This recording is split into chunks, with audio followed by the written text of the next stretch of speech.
Ito ay buwan ng ating pakikinig sa salita ng Diyos.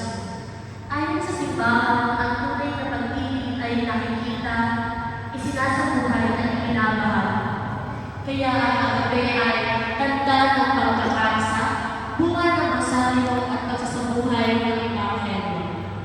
Kung ang rosaryo ay pakikinig sa Diyos at Ebanghelyo na dinadasal, ang agape ay pag-ibig na isinasabuhay.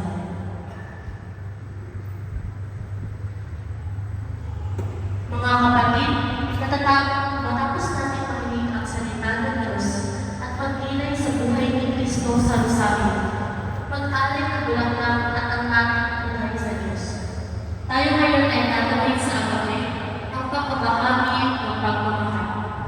Sa turo ng simbahan, lalo na ang Diyos Caritas Est, ang pag-ibig na natatanggap natin mula sa Diyos ay dapat ibahagi sa kapwa ng likha, iniligtas at ipinababanal ng Diyos. Ang kapwa na minamahal ng Diyos gaya namin.